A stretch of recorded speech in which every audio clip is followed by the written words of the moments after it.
मैंने इतनी बार आप लोगों से बोला है कि मलेशिया जो है विजिट पे मत जाओ। तो अब जब चले गए हो या किसी एजेंट के थ्रू आप चले गए हो तो यार अब वापस तो आना ही है, ठीक है। तो देखो जिसकी एज है 50 साल 55 साल, ठीक है, इवन तो उसका तो वर्क परमिट कहीं भी अभी वर्ल्ड वाइड नहीं लगता, ठीक है ना। कोई बोल दे कि लगवा दूंगा तो मुझे नहीं पता यार वो कैसे बोलता है, ठीक है। जिसकी एज है ना अबाउ 50 या 40-45, उसके बाद में वर्क परमिट यार नेक्स्ट टू इम्पॉसिबल वाली चीज हो जाती है। ऑल दो कि वो उस कंपनी में लगभग 10 साल से काम ना कर रहा हो या वो सेम कंपनी उसको वीजा ना दे दे। मैं पूरे वर्ल्ड वाइड कंट्रीज की बात कर रहा हूँ, एक पर्टिकुलर कंट्री की बात नहीं कर रहा। 40-45 के बाद में मतलब सभी कंट्रीज को लगता है कि यार बंदे में उस लेवल पे मतलब जो है वो बंदा उस लेवल के लायक नहीं है, या होगा भी अगर अब मान लो कोई सिविल इंजीनियर है, मैकेनिकल है, इलेक्ट्रिकल है, ठीक है, कोई आईटी से रिलेटेड है। अब किसी की एज होगी 60-65, ठीक है, उसमें कंपनी देती है उनको काम।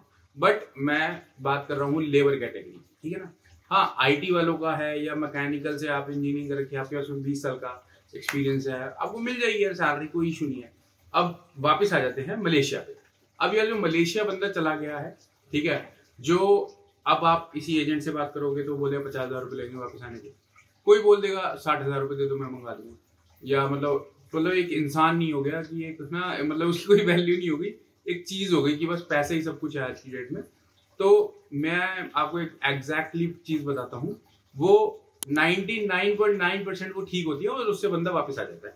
आप कुछ मत करो, अगर आप मलेशिया विजिट पे चले गए हो तो आप सीधा जाओ इंडियन एम्बेसी, ठीक है। एम्बेसी वाले थोड़ा आपको प्यार करेंगे, मतलब प्यार से मतलब समझ रहे हो ना, थोड़ा कि भाई जब आप एम्बेसी जाओगे तो आपको कुछ ना कुछ तो ऑब्वियस सी बात है यार, जब किसी कंट्री में आप इलीगल रह लिए बेस, मतलब ऑब्वियस सी बात है कि एजेंट ने कुछ भी कहा हो कि मैं वहाँ जाके आपका मैजिक कार्ड बनवा दूंगा, मैं जाके आपका वीजा एक्सटेंड करवा दूंगा, मैं जाके आपका ये करवा दूंगा, वो कुछ नहीं होता यार वहाँ, ठीक है। सब एक मतलब एक मिथ है कि ये कर देंगे, वो कुछ भी नहीं होता, ठीक है ना। एक वो नकली स्टिकर दे देते हैं, वो भी पता नहीं कैसे करके देते हैं, मुझे तो ये भी नहीं पता, क्योंकि मैंने ऑलरेडी मेरे पास में मतलब चैनल के थ्रू ही कई लोगों के मैसेजेस कॉल्स आते रहते हैं, ठीक है। तो नकली स्टिकर दे दिया, कुछ ऐसा ही कुछ भी पेपर बना के दे दिया, ठीक है। अब जो बंदे यार पढ़े लिखे होते हैं वो तो बच जाते हैं, जो नहीं है पढ़े लिखे, जो ब्लू कॉलर्स वाले बेचारे वो फंस जाते हैं।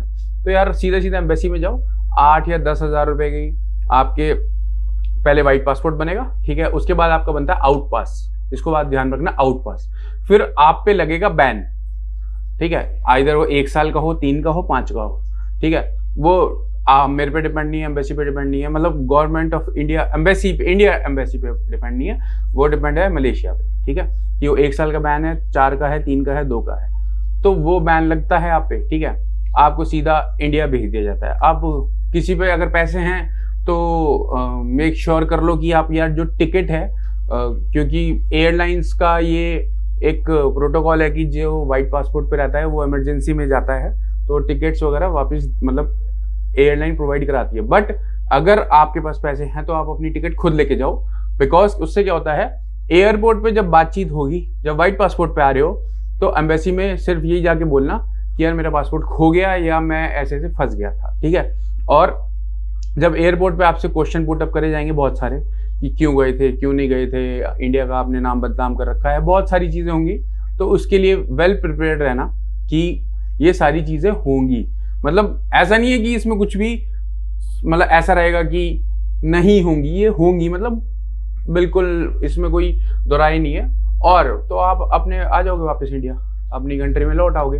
अब एक चीज और चल रही है आजकल मार्केट में कि म्यांमार, और न्यूज में भी निकला था, म्यांमार, थाईलैंड और उसके नेबरिंग कंट्रीज जो है, वहां पे लोग बाग जो है क्रिप्टो करेंसी के नाम पे या किसी और ने बुला लिया तो उसके नाम पे या किसी और चीज के नाम पे उनको लेबर मतलब व्हाइट कॉलर जॉब वाले को ब्लू कॉलर जॉब में भेज दिया। Blue collar white collar job क्या होती है मैं बताता हूँ।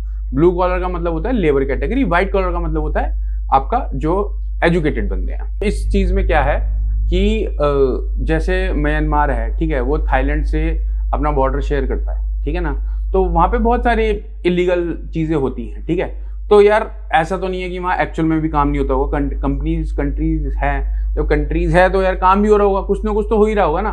बट यार मेक श्योर करो कि आप जिस भी एजेंट के थ्रू जा रहे हो या आपके पास में एजेंट के थ्रू भी नहीं जा रहे तो कई लोग बहुत सारे हैं जिनके पास मेल आ जाता है कि हम आपको 1 लाख सैलरी देंगे, 2 लाख देंगे, और साउथ अफ्रीका के नाम पे भी लोगों से फ्रॉड हो जाता है कि 3 लाख देंगे। तो वो मैसेज को यार सही से पढ़ो, ठीक है, और जिसके थ्रू आप वीज़ा लगवा रहे हो, ठीक है, ऐसा नहीं है कि आपने अपने पेपर्स भेज दिए और वीज़ा लग जाएगा। ये इतना ईजी नहीं होता। हाँ, 100-200 बंदों में से 1-2 के लग जाए तो मैं कुछ कह नहीं सकता। तो मेक श्योर करो कि उन पे लाइसेंस हो, गवर्नमेंट ऑफ इंडिया का लाइसेंस हो, ठीक है ना। ऐसा नहीं कि उसने अपना कोई पेपर दिखा दिया आपको कि मेरे पे लाइसेंस, ऐसा नहीं। और वो टैक्स पेयर हो इंडिया में, ठीक है ना, उसमें गवर्नमेंट ऑफ इंडिया का लाइसेंस हो, और एटलीस्ट उसका ऑफिस हो कम से कम 4-5-6 साल पुराना, ठीक है, उसके रिव्यूज पढ़ के जाओ आप, ठीक है। तो यार अब देखो, जिसके साथ फ्रॉड होना होता है तो वो तो हो जाता है, ठीक है ना, आप उसको कंट्रोल नहीं कर सकते, बट आप जितना अवेयर रहोगे इन चीज़ों से कि यार ना हो, तो मैं चाहता हूं कि लोग सेफ रहें, ठीक है ना यार। वैसे भी आज की डेट में थोड़ा बहुत प्रॉब्लम चलता ही रहता है कहीं ना कहीं, क्योंकि इंडिया में कभी जॉब्स हैं कभी नहीं भी हैं, और ऐसा भी नहीं है कि जॉब्स नहीं है, ठीक है। करने वालों के लिए तो यार हर जगह काम है, और नहीं करने वालों के लिए कहीं भी नहीं है। अब यूएस से चले जाओगे तो उनके लिए वहाँ पे भी नहीं है, और करने वालों के लिए तो यार इंडिया में भी है। तो इसके अलावा अगर कोई क्वेश्चंस हो तो आप, मैं नीचे कॉन्टैक्ट में नंबर दे दूंगा, वो मेरा नहीं है बट है मेरे कॉन्टैक्ट टीम का, तो वो आप उससे बात कर लेंगे, या कोई भी क्वेरी हो तो मैं आपको बता दूंगा, ठीक है। तो थैंक यू यार, और चैनल को सब्सक्राइब कर देना, लाइक कर देना।